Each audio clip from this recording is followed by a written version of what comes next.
Baik, saya rekam dulu. Oke guys, so let's start. Jadi hari ini kita akan mempelajari lanjutan dari scan dan skim ya. Karena kemarin scan dan skim kita hanya bahas 2. Dan totalnya nanti scan dan skim itu ada 5 jenis soal yang cara mengerjakannya scan dan skim. Oke. Nah, nanti teman-teman di reading yang seperti kemarin saya ulang-ulang ya, dikasih waktu 55 menit untuk mengerjakan 50 pertanyaan. Tips dari saya, teman-teman jangan baca teksnya dulu, karena tidak semua informasi yang ada di teks itu ditanyakan. Oke? Nah, pertama itu dibaca soalnya dulu. Jadi nomor 1 soalnya apa, baru kita nanti tahu. Cara mengerjakannya kita harus bagaimana, apakah dengan cara nomor 1, yaitu membaca topik sentence, atau dengan cara kedua, yaitu scan dan skim, atau dengan cara ketiga, yaitu membuat inference atau tebakan ya, teman-teman. Dan vocabnya teman-teman nanti yang akan membantu teman-teman atau memudahkan teman-teman ketika tes. Jadi kalau teman-teman dapat vocab baru ketika belajar latihan, ditulis ya, biar gak hilang. Karena kalau cuma diingat-ingat, pasti kalau teman-teman dapat vocab baru nanti hilang. Seperti itu.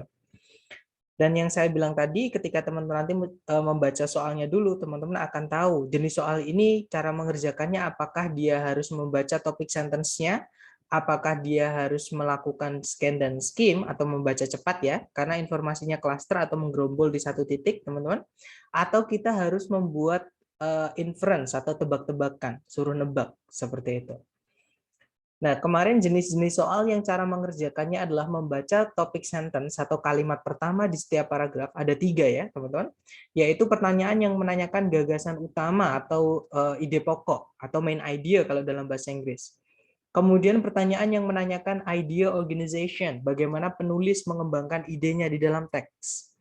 Kemudian yang terakhir ketika kita ditanya suasana apa emosinya penulis yang dituangkan ke teks atau maksud penulis menulis teks tersebut atau juga mata kuliah atau bidang keilmuan apa yang membahas topik dari teks tersebut. Ya, nah itu cara mengerjakannya baca kalimat pertama di setiap paragraf ya, teman-teman. Kemudian kita kemarin kenalan dengan scan dan skim atau membaca cepat ya sampai kita menemukan informasi yang ditanyakan di dalam teks. Karena informasinya nanti gerombol atau cluster, teman-teman. Nah, kemarin ada 2 soal ya, yaitu yang pertama pertanyaan yang locate information, teman-teman, atau kita diminta untuk mencari letak informasinya di baris keberapa atau line keberapa. Sama yang kedua adalah pronoun reference atau pertanyaan yang menanyakan rujukan kata ganti. Jadi kata ganti itu kembalinya ke kata benda yang mana, seperti itu di kalimat sebelumnya. Oke. Nah, hari ini kita akan lanjutkan jenis-jenis soal lain yang cara mengerjakannya sama, yaitu scan dan skim ya, teman-teman. Yaitu yang pertama ada pertanyaan stated detail atau informasi tertentu yang tertulis di dalam teks, teman-teman. Oke. Nah, biasanya pertanyaannya, it is stated in the passage that, tertulis di dalam teks bahwa, kalau nggak gitu, the passage indicates that, teks menyatakan bahwa, atau according to the text atau according to the passage, menurut teks atau berdasarkan teks, atau which of the following is true about, yang manakah di antara A, B, C, D ini benar mengenai, nah nanti topiknya adalah di titik-titiknya itu ya teman-teman. Nah, cara mengerjakannya pertama teman-teman baca dulu soalnya dengan seksama sampai nemu yang ditanyakan itu tentang apa. Oke, baru teman-teman lakukan kalau sudah ketemu yang ditanyakan apa, teman-teman lakukan scan dan skim dari awal sampai nemu ide yang ditanyakan itu. Nah, kalau sudah ketemu, teman-teman baca kalimatnya, terus hubungkan dengan pilihan A, B, C, D. Ya, contoh soalnya seperti ini, teman-teman. Kita baca soalnya dulu. Di situ soalnya berbunyi, the passage indicates that Jamestown. Teks ini menyatakan bahwa Jamestown itu, nah kita langsung cari kata kuncinya teman-teman Jamestown. Cari Jamestown teman-teman. Jamestown itu muncul di kalimat pertama, di terakhir-terakhir ya, sebelum titik. Nah intinya di kalimat pertama, ya sudah kita baca kalimat pertama teman-teman. Kalimat pertama berbunyi, Williamsburg merupakan sebuah kota bersejarah di Virginia yang didirikan oleh penjajah Inggris di tahun 1633. 26 tahun setelah penjajahan Inggris pertama kali di Amerika itu didirikan di Jamestown atau dilakukan di Jamestown. Nah, pertanyaan tadi Jamestown, berarti Jamestown itu tempat penjajah Inggris pertama ke Amerika. Ya, teman-teman kita cek. Yang alfa, Didirikan di tahun 1633. Nah, yang didirikan di tahun 1633 tadi bukan Jamestown-nya, tapi Williamsburg-nya. Berarti Alpha bukan. Kalau yang Bravo didirikan 26 tahun setelah Williamsburg. Nah, berarti Williamsburg dulu, bukan Jamestown dulu. Sedangkan di teks tadi, yang pertama itu Jamestown. Williamsburg itu justru 26 tahun setelahnya. Ya, berarti Bravo kebalikannya, teman-teman, kebalik. Kalau yang Charlie merupakan penjajahan Inggris pertama kali di Amerika. Nah, ketemu ya, jawabannya adalah yang Charlie, karena tadi memang disebutkan seperti itu. Kalau yang Delta, awalnya dinamai Middle Plantation. Nah, tadi tidak ada keterangan itu, berarti nggak usah dipilih, teman-teman. Nah, dari contoh soal ini, adakah yang ingin ditanyakan sebelum teman-teman yang praktek? Silahkan.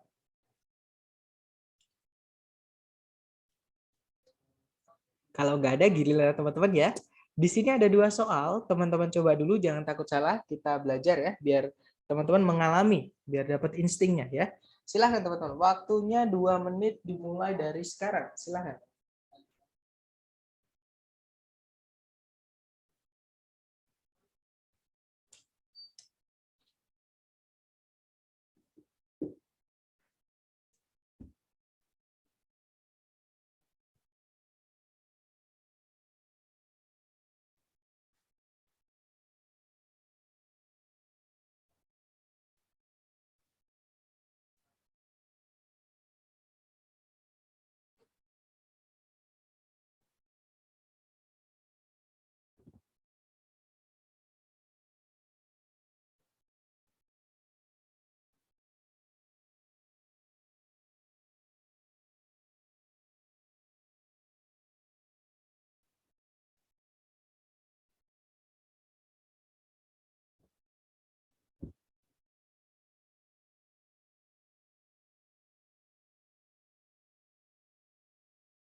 Oke, teman-teman, 2 menit sudah habis. Silahkan jawabannya dicoba dulu ya, dikirim di chat.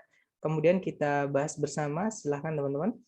Oke, ada jawaban Charlie Bravo, Delta Delta, Charlie Delta. Oke, itu tadi kita cek bersama teman-teman. Di situ nomor 1 pertanyaannya, menurut teks, apa sih yang terjadi di masa zaman es? Nah, kita cek kata kunci teman-teman adalah yang terjadi di masa zaman es. Zaman es disebutkan di kalimat pertama. Kalimatnya berbunyi, zaman es, periode-periode ketika es menutupi area yang luas dari bumi, dikenal telah terjadi setidaknya 6 kali. Nah, yang ditanyakan apa sih yang terjadi di zaman es? Kenapa dinamai zaman es kayak gitu? Nah, dinamai zaman es atau terjadi di zaman es itu es menutupi area yang luas di bumi ya, teman-teman. Kita cek yang alfa, struktur batuan itu ditemukan atau dikenali oleh para geologis. Bukan ya, teman-teman, karena geologis mungkin sudah sekarang, bukan pas zaman es dulu. Alfa bukan, kalau yang Bravo, bukti-bukti adanya benda-benda asing itu ditemukan. Sama, ditemukannya ini pasti setelah zaman esnya udah selesai. Yang ditanyakan adalah yang terjadi di masa zaman es. Berarti Bravo bukan. Kalau yang Charlie, es menutupi area yang luas dari permukaan bumi. Nah, ketemu jawabannya adalah Charlie, ya teman-teman. Kalau yang Delta, es mencair 6 kali baru dinamai zaman es atau terjadi di zaman es. Bukan ya, 6 kali di situ disebutkan kalau zaman es itu memang terjadi setidaknya 6 kali. Bukan kalau pas zaman es ada es mencair 6 kali, bukan seperti itu, teman-teman. Oke, jawabannya adalah Charlie. Untuk nomor 2, teks menyebutkan ada berapa metode-metode untuk mengenali zaman es. Nah, ada berapa mengenali zaman es ya? Kita cek metode untuk mengenali zaman es. Kalimat berikutnya, zaman es bisa dikenali dari struktur batuan yang menunjukkan adanya bukti-bukti benda asing yang terbawa oleh dinding-dinding es yang bergerak atau sungai-sungai es yang mencair. Zaman es juga bisa dikenali, nah berarti ada 2 ya teman-teman. Yang pertama dari struktur batuan, sama yang kedua di sini. Zaman es juga bisa dikenali dari pembentukan tanah yang dihasilkan atau dihasilkan dari dinding es yang bergerak, seperti contohnya lembah-lembah yang berbentuk huruf U, kemudian daratan-daratan yang terpahat atau berbentuk-bentuk seperti itu, dan permukaan batuan yang terpoles seperti itu. Berarti jawabannya bravo ya teman-teman. Oke, lanjut lagi ke nomor 5 dan 6, dicoba dulu teman-teman. Waktunya berarti 2 menit ya. Dimulai dari sekarang, silahkan teman-teman.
Oke, 2 menit sudah habis. Teman-teman silahkan jawabannya dikirim di chat ya. Kemudian kita bahas. Oke, ada jawaban Charlie Bravo, Delta Charlie, Delta Alpha. Ada juga Bravo, ada Delta Alpha, Delta Bravo. Oke, mari kita cek bersama teman-teman. Di situ nomor 5 pertanyaannya, teks menyatakan bahwa ventricle itu, nah kata kuncinya teman-teman ventricles. Ventricles disebutkan di kalimat ketiga, kalimatnya berbunyi, ventricles merupakan ruangan bagian bawah yang berdinding tebal, yang menerima darah dari atria dan mendorong darah tersebut menuju arteris bersamaan dengan detak jantung, setiap detak jantung. Oke, kita cek ABCD. Yang alfa memiliki dinding yang relatif tipis, bukan ya teman-teman, karena jelas di situ tadi thick wall, berdinding tebal. Berarti alfa nggak bisa. Kalau yang bravo mengirim darah menuju atria. Nah, di situ tadi bukan mengirim darah menuju atria, tapi menerima darah dari atria. Tapi mendorong darah menuju arteris. Berarti kebalik ya, bravo teman-teman. Berarti bravo salah. Kalau yang Charlie terletak di atasnya atria. Nah, jelas-jelas tadi kalau ventricle itu tempatnya adalah ruangan bagian bawah, teman-teman. Oke, berarti Charlie bukan. Kalau yang delta mendorong darah menuju arteris atau memaksa darah menuju arteris. Nah, ketemu ya, jawabannya adalah yang delta. Karena tadi setelahnya N ada keterangan push it. It di sini maksudnya darah yang diterima sebelumnya dari atria tadi. Oke, terus didorong menuju arteris. Berarti jawabannya yang delta. Kemudian nomor 6. Menurut teks, kapan darah itu didorong ke dalam arteris dari ventricles? Nah, tadi ada keterangan with each contraction of the heart, bersamaan dengan detak jantung. Berarti jawabannya kita cek yang alfa as the heart beats, ketika jantung berdetak. Ketemu teman-teman, jawabannya adalah yang alfa. Oke, lanjut lagi nomor berikutnya teman-teman. Nomor 9, satu soal berarti 1 menit. 1 menit dimulai dari sekarang, silahkan teman-teman.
Oke, 1 menit sudah habis. Silahkan jawaban teman-teman dikirim di chat.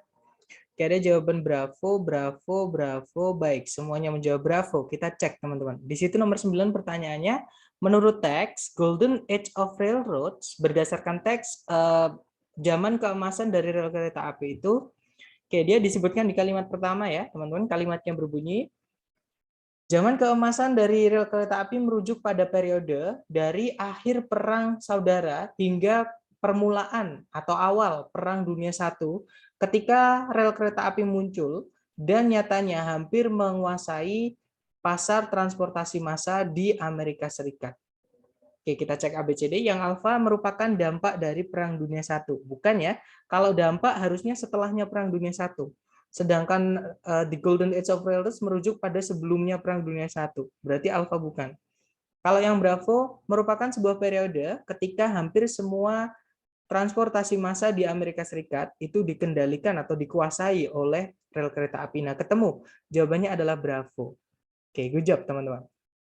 Lanjut nomor oke, ternyata sudah habis. Nah, itu tadi untuk mengerjakan stated detail. Nah, tapi biasanya nggak harus di kalimat pertama ya, teman-teman. Ada juga yang kadang di tengah, kadang ada yang di akhir. Memang kita harus melakukan scan dulu untuk mengetahui letak informasi yang ditanyakan itu di mana. Seperti itu. Nah, mungkin sebelum lanjut ke jenis soal yang keempat, mungkin ada pertanyaan, teman-teman, silahkan.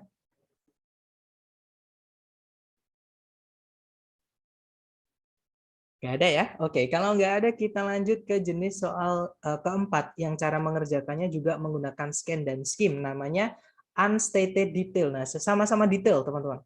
Atau informasi, spesifik informasi, atau informasi kecil, seperti itu di dalam teks. Nah, cuman ini yang unstated. Unstated detail itu apa? Unstated detail itu adalah informasi tertentu yang tidak ada di teks atau tidak tertulis di teks mengenai yang ditanyakan, mengenai topik yang ditanyakan.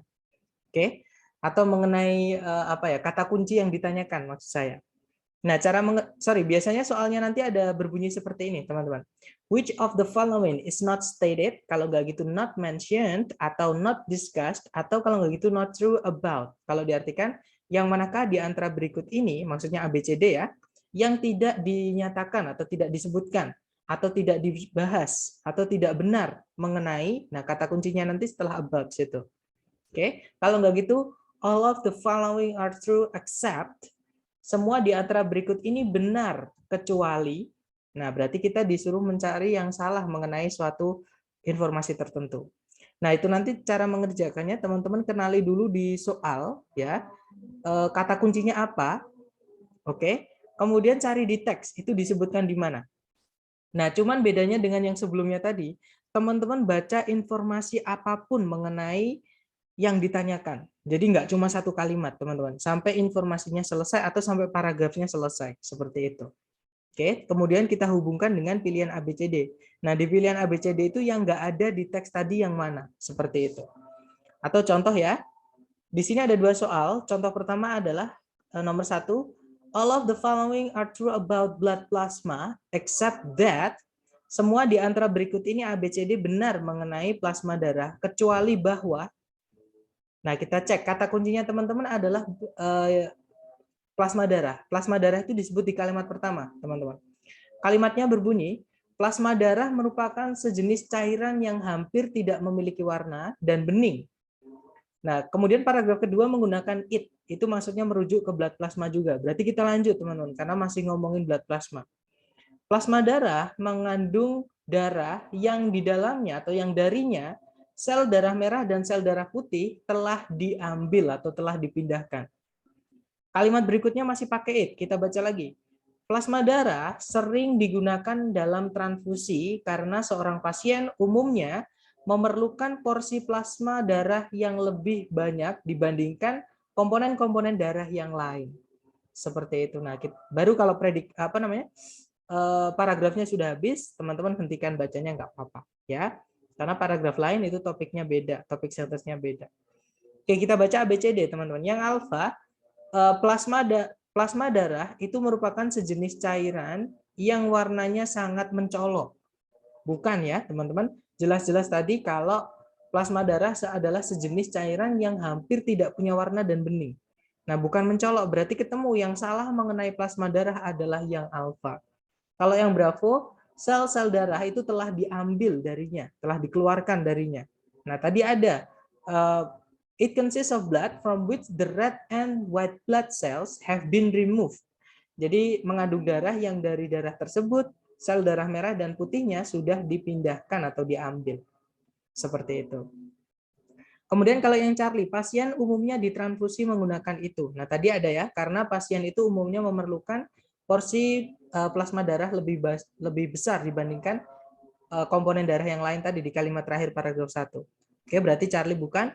Kalau yang Delta umumnya diperlukan oleh pasien lebih dibandingkan bagian-bagian lain dari darah utuh. Nah, ketemu tadi juga disebutkan ya di kalimat terakhir, berarti delta bukan. Jawabannya adalah yang alfa, teman-teman.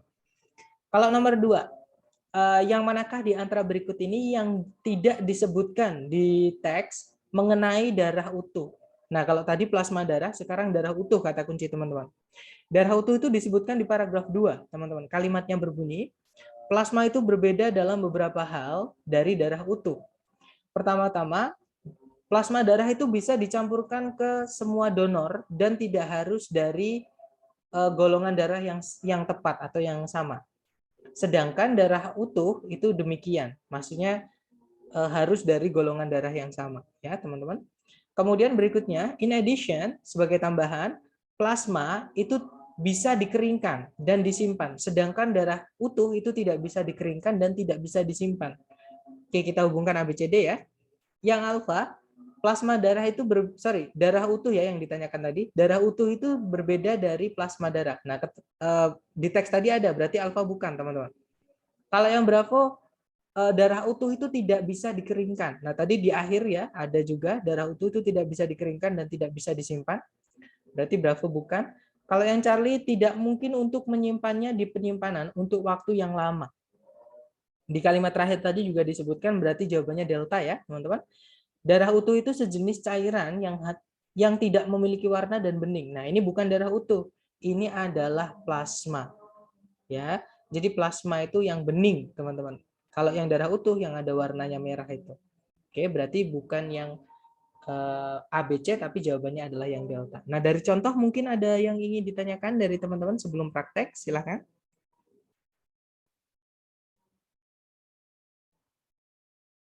Nggak ada ya, teman-teman? Baik, kalau nggak ada, sekarang giliran teman-teman mencoba. Di sini ada 2 soal, dicoba dulu ya, teman-teman. Waktunya 2 menit, jangan takut salah. 2 menit dimulai dari sekarang, silakan.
Oke, 2 menit sudah habis. Silahkan jawaban teman-teman dikirim di chat ya. Sedapatnya dulu, salah nggak apa-apa. Kira jawaban Bravo Delta, Bravo Delta, Bravo Delta. Baik, semuanya menjawab Bravo Delta. Mari kita cek, teman-teman. Di situ nomor 3 pertanyaannya, yang manakah di antara berikut ini yang tidak benar mengenai Nelly Bly? Kata kunci teman-teman Nelly Bly. Dia disebutkan di kalimat pertama baris kedua ya. Kita baca.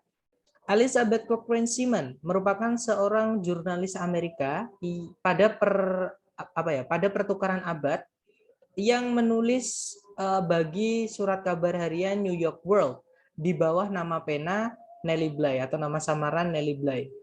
Sebuah nama yang diambil dari lagunya Stephen Foster yang judulnya Nelly Bly. Kemudian berikutnya masih pakai she, berarti tetap ya teman-teman. Dia mendapatkan ketenaran atas pendekatan-pendekatannya, khususnya untuk caranya dia mendapatkan cerita-ceritanya yang penuh petualangan dan berani. Nah, kita cek ABCD. Yang alfa, nama asli Nelly Bly adalah Elizabeth Cochrane Seaman. Tadi ada di kalimat pertama, berarti alfa bukan. Kalau yang bravo, Nelly Bly itu sakit jiwa. Nah, ketemu yang nggak ada tadi di kalimat tentang Nelly Bly adalah yang bravo ya. Berarti jawabannya bravo, teman-teman. Kalau yang Charlie, nama Nelly Bly datang dari sebuah lagu. Nah, tadi ada lagunya Stephen Foster yang judulnya Nelly Bly. Charlie bukan. Kalau yang Delta, nama Nelly Bly digunakan dalam artikel-artikel yang Simon tulis. Nah, tadi ada kata pen name, nama pena. Maksudnya nama yang dipakai sebagai tanda tangan atau apa ya, sebagai ya nama samaran untuk penulisnya, teman-teman. Di artikel-artikel yang dia tulis tadi. Berarti Delta bukan ya. Nomor 4, yang manakah di antara berikut ini yang tidak disebutkan sebagai sesuatu yang Nelly Bly lakukan untuk mendapatkan cerita yang bagus? Nah, berarti di paragraf 2, karena di paragraf 1 tadi nggak ada. Ya. Di paragraf 2 dijelaskan, Nelly Bly merasa bahwa cara terbaik untuk mendapatkan cerita sebenarnya adalah dari dalam, bukan sebagai pengamat dari luar yang bisa saja diberikan atau diperlakukan sebagai sesuatu diberikan sebuah versi kebenaran yang sudah dipercantik. Pretty itu cantik, prettify itu mempercantik, prettified itu dipercantik. Jadi kayak versi kenyataan yang sudah dibumbu-bumbui ya. Di satu kesempatan dia pura-pura menjadi penjahat sehingga dia ditangkap dan menyaksikan sendiri bagaimana tahanan wanita diperlakukan. Di kesempatan yang lain, dia memalsukan penyakit jiwa atau dia pura-pura sakit jiwa supaya dimasukkan ke rumah sakit jiwa untuk mendapatkan gambaran nyata mengenai treatment itu, perawatan pada pasien-pasien pengidap penyakit mental atau jiwa. Oke, kita cek ya ABCD. Yang alfa dia pura-pura menjadi pencuri. Tadi ada ya, atau penjahat tadi, teman-teman. Berarti alfa bukan. Kalau yang bravo, dia ditangkap oleh polisi. Nah, tadi juga ada, sehingga dia bisa melihat tadi tahanan wanita itu diperlakukan bagaimana. Berarti bravo bukan. Kalau yang Charlie, dia pura-pura sakit. Maksudnya sakit jiwa tadi ya, supaya dimasukkan ke rumah sakit jiwa. Berarti Charlie bukan. Kalau yang Delta, dia bekerja sebagai dokter di rumah sakit jiwa. Nah, yang nggak ada yang Delta, teman-teman. Di rumah sakit jiwa, dia bukan bekerja sebagai dokter, tapi dia pura-pura sakit jiwa, supaya dia dapat cerita mengenai perlakuan pasien yang didapat, perlakuan yang didapat kepada pasien yang mengidap penyakit jiwa di rumah sakit jiwa, seperti itu. Berarti jawabannya Delta ya. Lanjut, next number 5 and number 6 dicoba dulu teman-teman. 2 menit dimulai dari sekarang, silahkan.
Lah,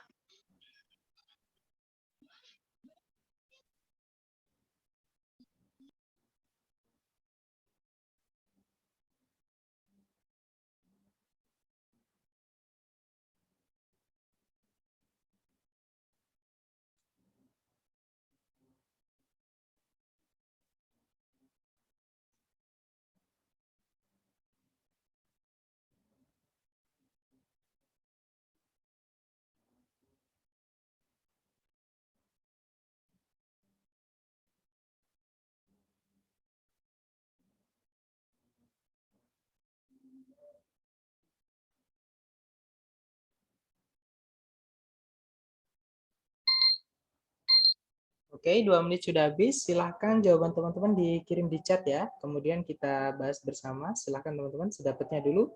Salah nggak apa-apa. Oke, ada 3 jawaban. Oke, ada jawaban alfa-alfa. Oke, alfa-alfa. Baik, semuanya menjawab alfa-alfa ya, teman-teman. Mari kita cek bersama. Di situ nomor 5 pertanyaannya. Menurut teks, Dekanawida itu tidaklah. Nah, Dekanawida itu disebut di kalimat pertama. Kita baca, teman-teman, kalimatnya. Kalimatnya berbunyi, peran Dekanawida sebagai pembuat hukum tertinggi di bangsa Iroquois telah memberinya. Sorry, ada yang ingin bertanya?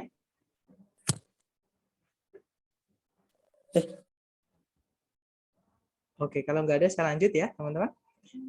Jadi peran Dekanawida sebagai pembuat hukum tertinggi di bangsa Iroquois atau suku Iroquois telah memberinya status setengah dewa di tengah bangsa Indian.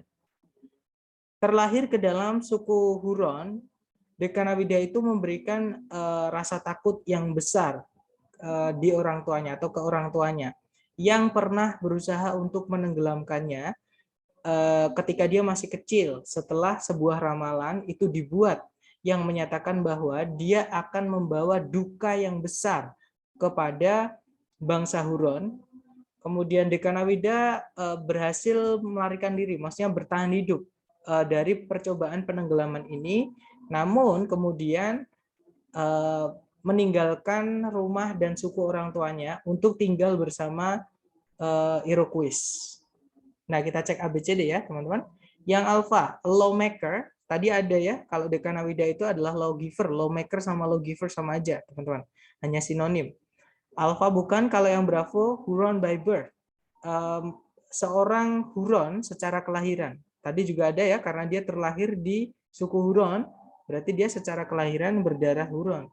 Berarti Bravo bukan, kalau yang Charlie mendekati dewa atau mendekati sifat dewa. Nah, tadi ada kata demigod. Demigod itu setengah dewa, teman-teman. Berarti Bravo bukan karena ada. Yang Charlie, yang Charlie ya, yang bukan. Yang Delta, drowned when he was young, tenggelam ketika dia masih kecil. Nah, jawabannya yang bukan adalah yang Delta. Dia memang mau ditenggelamkan, tapi dia berhasil lari, teman-teman. Nggak jadi ya, dia berhasil hidup, kemudian dia tinggal lari, dia kabur tinggal bersama suku Iroquois tadi. Berarti nomor 5 jawabannya Delta. Kemudian nomor 6, yang manakah di antara berikut ini yang tidak disebutkan di teks mengenai wampum? Nah, kata kuncinya beda. Sekarang wampum, teman-teman. Wampum itu disebutkan di kalimat kedua paragraf 2. Kalimatnya berbunyi, wampum atau tasbih yang terbuat dari kerang-kerang yang dipoles merupakan sejenis atau merupakan sebuah komoditas yang bernilai tinggi dalam budaya Iroquois. Menurut kebijakan-kebijakan yang dibuat oleh Dekanawida, wampum harus dibayarkan kepada keluarga dari seorang korban pembunuhan oleh keluarga dari si pembunuh.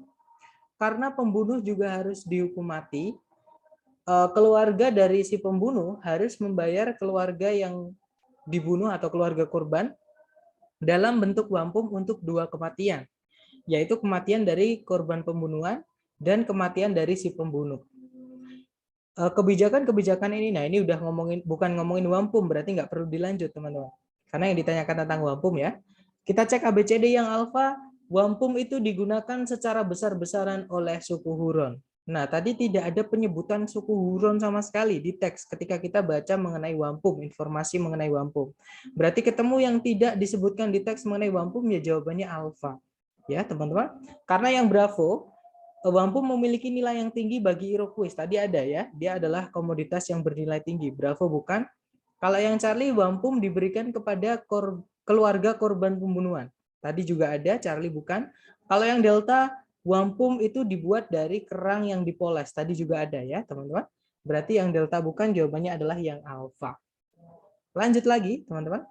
Oke, ternyata sudah habis. Itu tadi adalah cara mengerjakan yang unstated detail. Sebelum kita lanjut ke jenis soal terakhir yang cara mengerjakannya adalah scan dan skim, mungkin ada pertanyaan dulu dari teman-teman, silakan.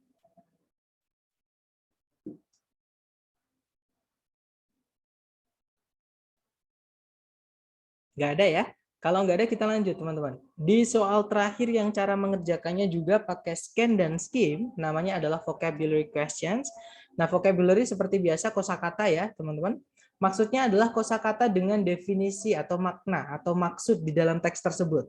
Entah maksudnya itu literal, langsung kalau diartikan bisa, atau figuratif atau idiomatik.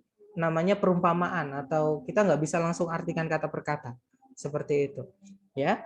Nah, biasanya soalnya nanti berbunyi, makna dari kata A di line ke B adalah, kalau nggak gitu, kata A di line ke B bisa digantikan dengan kata apa?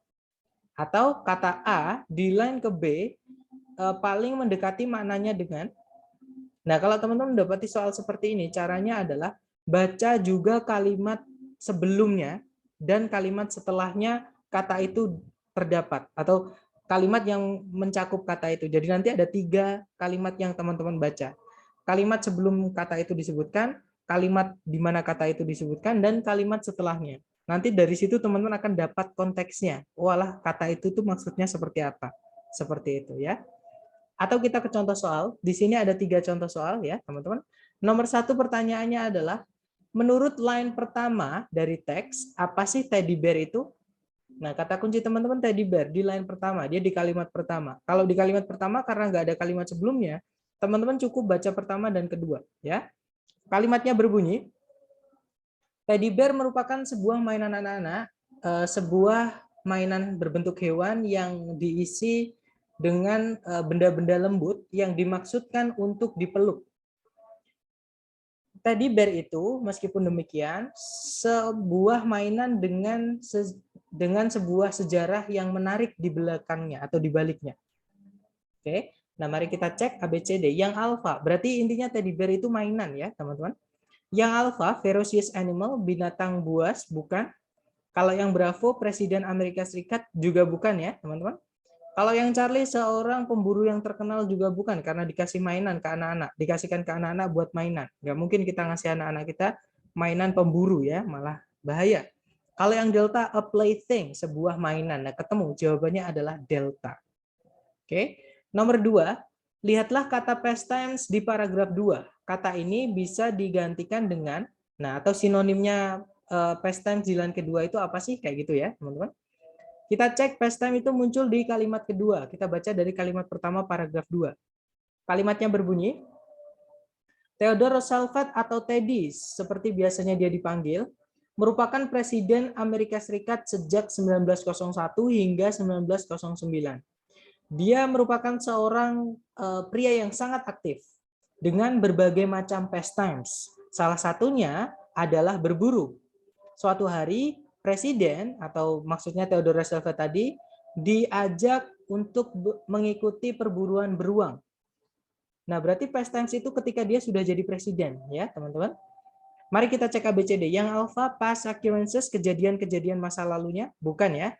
Yang Bravo previous jobs, pekerjaan-pekerjaan sebelum dia jadi presiden, juga bukan karena dia diundang ketika dia sudah jadi presiden. Dan kalimat itu dibahas ketika dia memang disebutkan menjadi presiden itu. Oke, berarti ketika dia sudah menjadi presiden. Bravo bukan. Kalau yang Charlie, hunting trips, perjalanan-perjalanan berburu. Tidak mungkin kalau past tense itu artinya perjalanan berburu, kalau salah satunya itu berburu. Berarti ada yang selain berburu. Nggak mungkin kalau misalkan perjalanan berburu ya semuanya berburu seperti itu ya. Berarti Charlie juga bukan.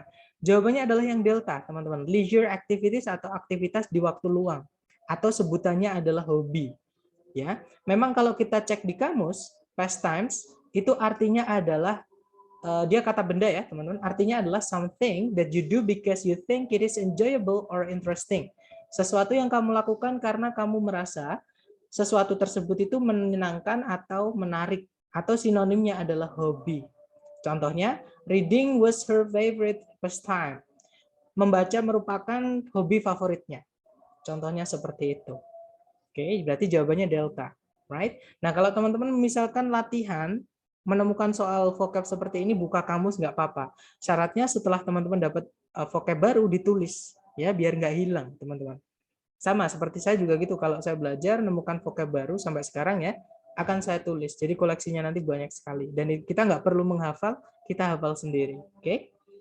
Kemudian nomor 4, di line ke-10 sebuah kartun itu bisa dideskripsikan sebagai kartun. Di line ke-10 itu muncul di paragraf terakhir ya, di kalimat kedua, berarti kita baca dari kalimat pertama paragraf terakhir, teman-teman.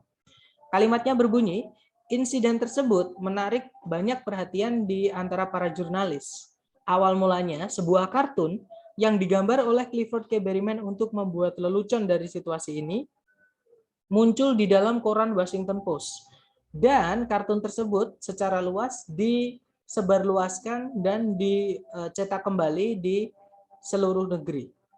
Nah, berarti di situ intinya adalah kartun di situ dijelaskan kalau dia sesuatu yang digambar, kemudian mempunyai tujuan atau maksud oleh si penggambar tadi.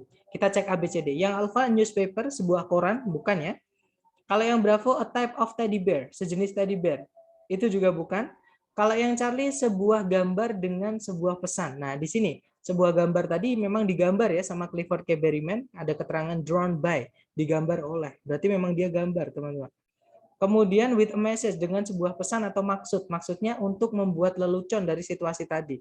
Karena kalau kita baca di paragraf kedua, itu menceritakan kalau teddy bear yang dia itu suka berburu, tapi ketika dia disuruh nembak beruangnya, dia nggak mau, suruh ngelepasin malahan beruangnya. Seperti itu. Oke, mungkin ada pertanyaan dari contoh soal tersebut sebelum kita lanjut ke praktek buat teman-teman, silakan.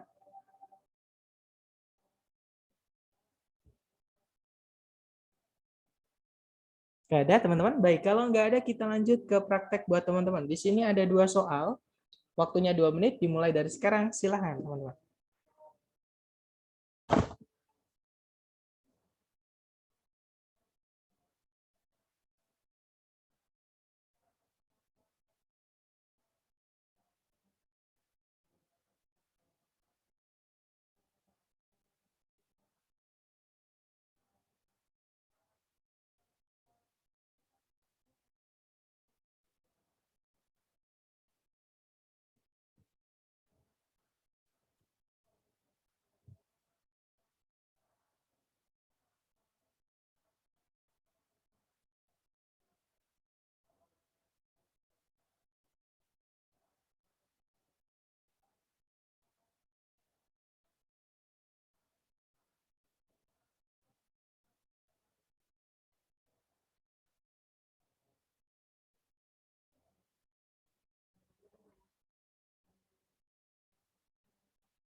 Oke, teman-teman, 2 menit sudah habis. Silahkan jawaban teman-teman dikirim di chat ya. Kemudian kita bahas bersama. Silahkan teman-teman. Oke, ada 10 jawaban. Ada yang menjawab Delta Charlie, Delta Charlie, Charlie Delta. Oke, antara Charlie Charlie juga ada. Delta Bravo juga ada. Oke, mari kita cek bersama ya, teman-teman. Di situ pertanyaan nomor 5 adalah supernova di line pertama adalah yang manakah di antara berikut ini? Nah, kita cek teman-teman. Supernova di line pertama. Kalimatnya berbunyi, supernova terjadi ketika semua kandungan hidrogen di dalam inti sebuah bintang yang besar berubah menjadi besi dan meledak. Semua bintang akan meledak atau mati setelah bahan bakar inti mereka habis.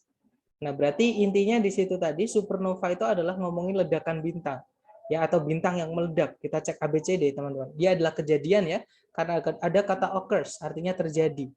Oke, kita cek yang alpha, the iron component of a star. Kandungan besi dalam sebuah bintang. Bukan, teman-teman ya. Kalau yang bravo, inti dari sebuah bintang. Itu juga bukan, teman-teman. Oke. Kalau yang Charlie, hidrogen di dalam kandungan hidrogen di dalam sebuah bintang, itu juga bukan ya. Kalau yang delta, the explosion of stars, ledakan bintang. Nah, ketemu jawabannya adalah yang delta, teman-teman. Oke. Lanjut nomor 6. Berdasarkan teks, yang manakah di antara berikut ini yang paling mendeskripsikan Magellan Cloud di line ke-7? Line ke-7 berarti di sini, teman-teman.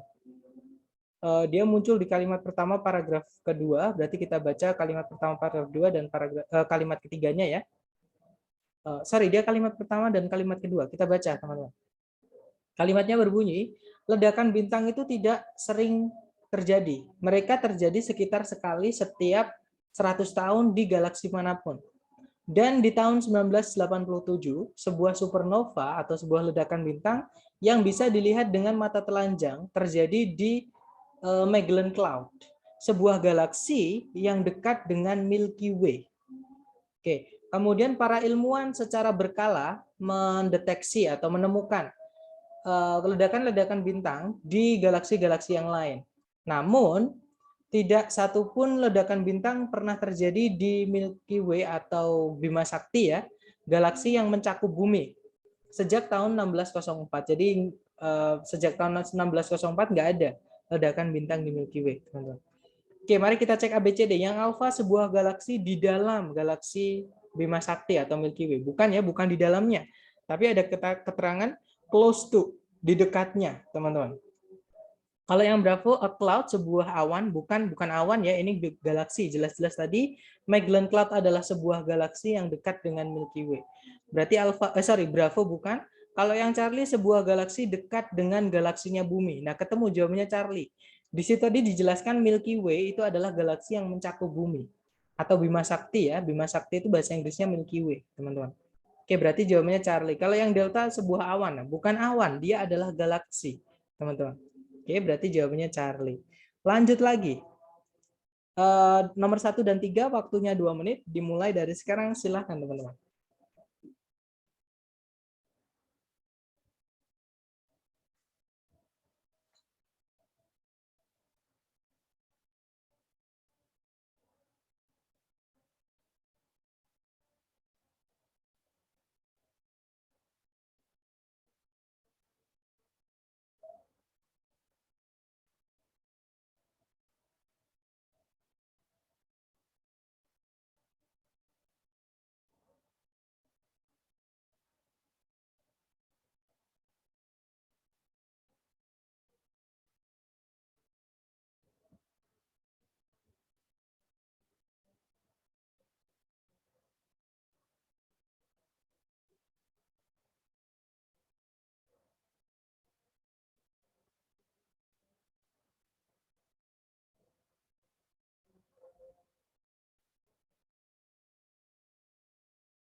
Oke guys, 2 menit sudah habis. Silahkan jawabannya dikirim di chat. Sedapatnya teman-teman dulu. Salah nggak apa-apa. Oke, ada jawaban Delta Bravo, Bravo Bravo. Oke, antara ada Delta Charlie juga. Ada Delta Alpha juga. Oke, mari kita cek bersama ya, teman-teman. Di situ nomor 1 pertanyaannya adalah, di line ketiga kata widow berarti di line ketiga widow. Nah, berarti di sini dia muncul di kalimat ketiga, berarti kita baca kalimat kedua ya. Atau sekalian dari kalimat pertama, teman-teman. Karena di kalimat kedua itu dia pakai it, pakai kata ganti. Maksudnya biar jelas kata ganti itu merujuknya kemana. Ya, kita baca dari kalimat sebelumnya. Kalimat sebelumnya berbunyi, Black Widow merupakan laba-laba yang paling berbahaya yang hidup di Amerika Serikat. Laba-laba tersebut merupakan laba-laba tersebut itu paling sering ditemukan itu di bagian-bagian selatan dari negara tersebut, maksudnya Amerika Serikat ya. Namun Black Widow itu juga bisa ditemukan di sepanjang atau di seluruh negeri tersebut, masih Amerika Serikat. Black Widow mendapatkan namanya karena si betina diketahui akan membunuh pejantannya setelah kawin dan hasilnya menjadi seekor widow. Widow itu artinya sebenarnya janda, teman-teman. Oke. Nah, kenapa kok dibilang janda? Karena dia tadi membunuh suaminya sendiri, membunuh si pejantannya sendiri setelah kawin. Sama kayak belalang sembah, teman-teman. Kalau habis kawin, kepalanya si pejantannya itu dimakan. Oke, kita cek ABCD ya. Yang alpha, a type of potion, sejenis potion, bukan ya, bukan karena jenis racunnya. Kalau yang Bravo, the dead male spider, laba-laba pejantan yang mati. Nah, yang dinamai bukan laba-laba pejantan yang mati, tapi si betina tadi yang membunuh pejantannya, akhirnya jadi janda. Berarti Bravo bukan. Kalau yang Charlie, the human victim of the spider, korban manusia dari laba-laba tersebut, bukan ya. Kalau yang Delta, seekor betina yang pejantannya mati. Nah, ketemu jawabannya Delta. Sebenarnya bukan mati ya, tapi dibunuh sendiri teman-teman sama dia setelah kawin tadi. Oke, berarti jawabannya Delta. Oke, nomor 3. Kata ample di line ke-7 menyatakan bahwa laba-laba tersebut ample di line ke-7. Berarti dia masuk di kalimat terakhir dari paragraf 2. Ya sudah, kita baca dari kalimat pertamanya ya. Kalimatnya berbunyi, Black Widow itu agak berbeda penampilannya. Dia memiliki badan yang berbentuk bulat atau globe yang berkilau, ukuran dan bentuknya mirip kayak sebiji kacang, dan ada tanda di atas perutnya atau di balik perutnya, yaitu titik merah atau titik kuning. Si betina kira-kira atau umumnya atau rata-rata itu lebih besar dibandingkan si pejantan. Kira-kira 4 kali lebih besar rata-rata, secara rata-rata. Nah, berarti more ample sama larger tadi benar, maksudnya sama karena dijelaskan lagi. Ya, yang ditanyakan cuma ample, nggak ada more-nya. Berarti ya larger, R-nya dihilangkan aja, jadinya large. Jawaban nomor 3 adalah Bravo. Ample sama large artinya sama, ya teman-teman, yaitu besar. Seperti itu. Lanjut lagi ke nomor 6 dan 7, dicoba dulu teman-teman. Waktunya 2 menit dimulai dari sekarang, silahkan.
Oke guys, 2 menit sudah habis. Silahkan jawabannya dikirim di chat. Oke, ada jawaban Alpha Charlie, Alpha Charlie, Alpha Charlie, Alpha Charlie. Baik, semuanya menjawab Alpha Charlie. Kita cek, teman-teman. Di situ nomor 6 pertanyaannya, kata propel di line ke-7 bisa digantikan dengan propel di line ke-7. Berarti kalimat pertama paragraf kedua. Kita baca aja, teman-teman.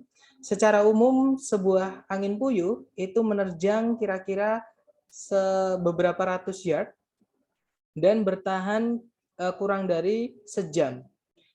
Rata-rata angin puyuh bisa propel pada kecepatan 15 sampai 20 mil per jam.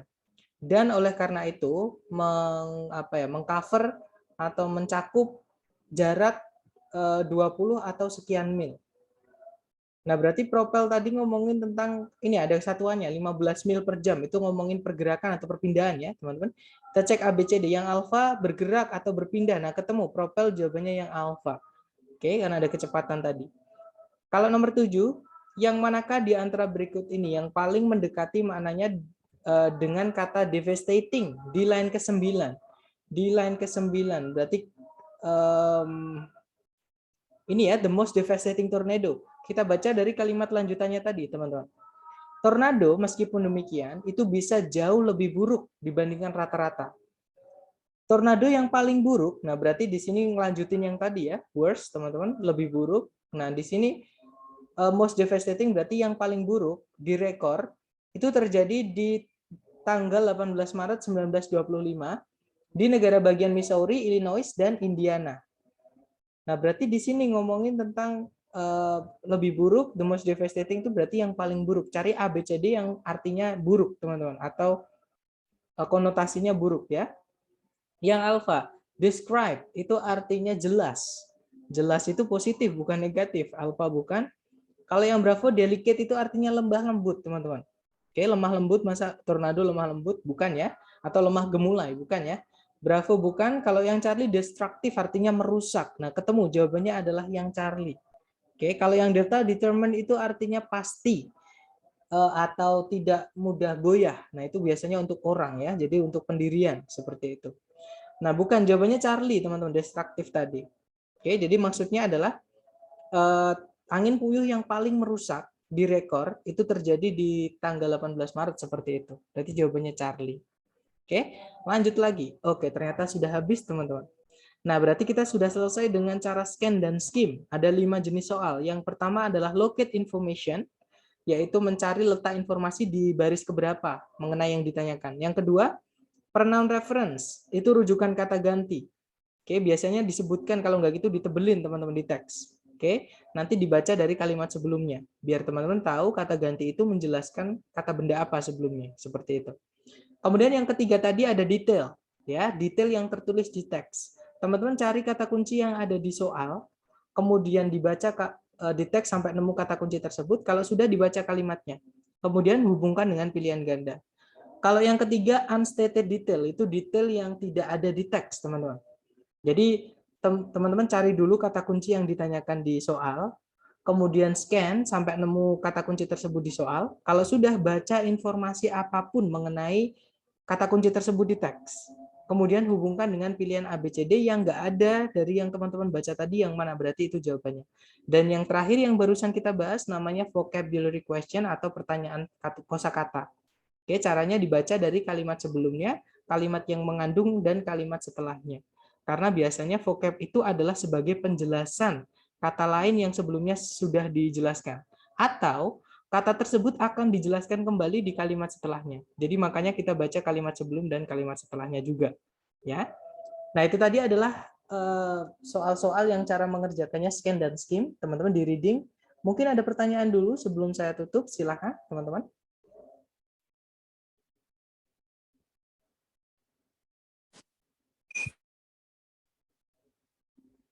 Nggak ada ya? Mau Oke, tanya tadi silahkan, nomor Mas. jawabannya apa ya? Sorry, gimana, Mas? Iya, yang nomor 6 tadi terakhir jawabannya apa ya?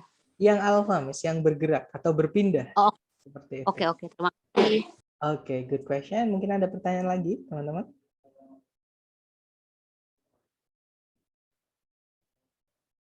Nggak ada ya? Baik. Kalau nggak ada, saya tutup. Atau ketika nanti teman-teman latihan, ada pertanyaan apapun, bisa japri saya. Oke? Thank you so much for having me today, guys. I'll see you again next time. The last I say, Assalamualaikum warahmatullahi wabarakatuh. Waalaikumsalam warahmatullahi wabarakatuh. Thank you, sir. Okay, guys. Have a nice day, everyone. Waalaikumsalam. See you Thank you, next sir. time.